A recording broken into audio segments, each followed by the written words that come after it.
Betul, Mbak. Saya boleh panggil Icat aja? Boleh, Mbak. Icat, apa kabar? Puji Tuhan, kabar baik, Mbak. Kabar baik. Terima kasih. Icat sekarang ada di Rutan Barreskrim ini, cabang Salemba ini. Apa aja sih? Apa sekarang kegiatan sehari-harinya? Baik, Mbak. Jadi kalau sehari-hari saya di sini sih lebih banyak membaca buku ya, Mbak, tentunya. Baca buku, terus sekarang saya masih dalam tahap untuk ini belajar untuk mencoba buat skripsi, Mbak. Karena kemarin kan kuliah saya sempat tertunda, Mbak. Jadi ya pelan-pelan saya belajar buat skripsi, Mbak. Oh, kamu ambil fakultas apa? Hukum.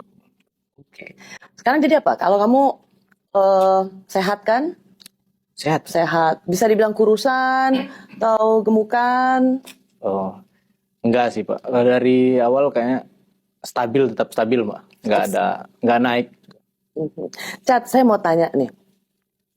Selama persidangan kemarin gitu. Kan banyak sekali yang hadir di persidangan itu tuh mengatakan bahwa fansnya Icat. Icat lihat nggak tuh? Jadi banyak sekali yang datang di persidangan. Ya, saya lihat, Mbak. Jujur saya kaget sih, Mbak. Saya tidak menyangka juga bahwa banyak orang yang mendukung saya. Dan saya betul-betul sangat bersyukur, Mbak. Karena pertama saya tidak disudutkan. Dan ternyata di luar sana banyak orang yang memang mensupport saya untuk berkata jujur. Itu saja sih, Mbak. Saya melihat Icat selama di persidangan. Dan pada waktu memberikan kesaksian, banyak juga pengamat yang diundang di Kompas TV memuji Icat. Berbicaranya lugas, berani, runtun gitu. Tetapi dalam tangkapan kamera, Icat, jadi artinya berani, lugas, runtun itu nggak grogi gitu. Tapi ada juga tangkapan kamera yang saya lihat, Icat tuh grogi kalau papa dan mamanya Icat ada di persidangan. Bener nggak penglihatan ini? Ya, betul, Mbak. Pertama saya memang tidak tega, Mbak. Saya tidak tega melihat orang tua saya bersedih karena kesalahan saya tentunya. Karena memang dari kecil kan kita sebagai anak, tujuan kita kan untuk membahagiakan orang tua kita.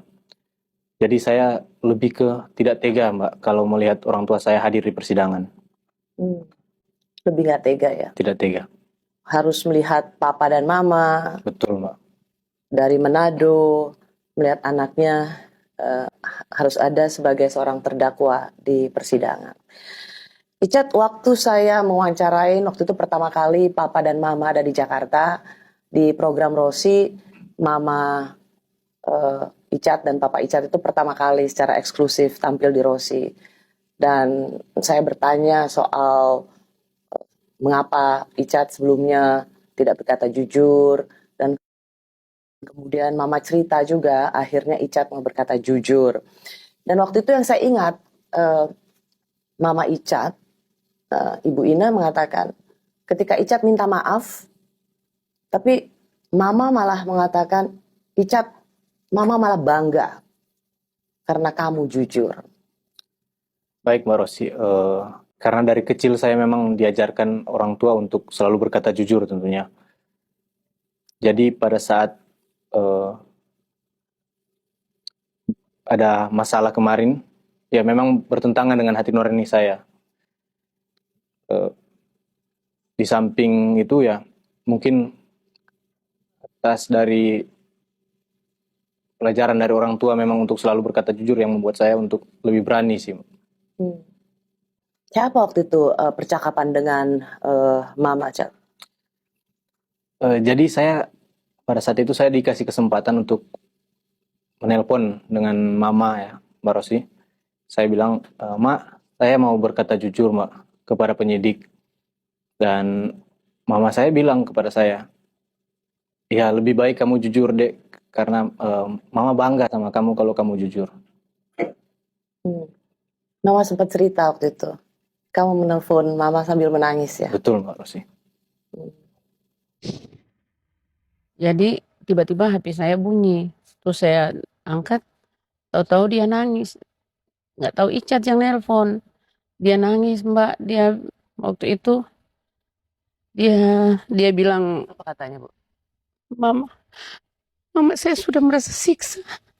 Saya merasa sangat tersiksa ditahan waktu itu sudah 3 hari ditahan. Dia bilang, Mama, saya, saya sudah sangat tersiksa hanya makan nasi sama sayur.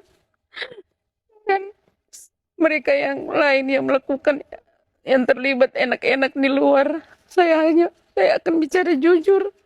Jadi dia minta sama saya sama bapaknya malam itu harus ke Mabes, harus ke sana ketemu dia. Taunya sampai di sana Bikin pengakuan. dia bikin pengakuan, kita ketemu, saya lihat dia sudah pakai kemeja orange. Hancur hati saya, Mbak.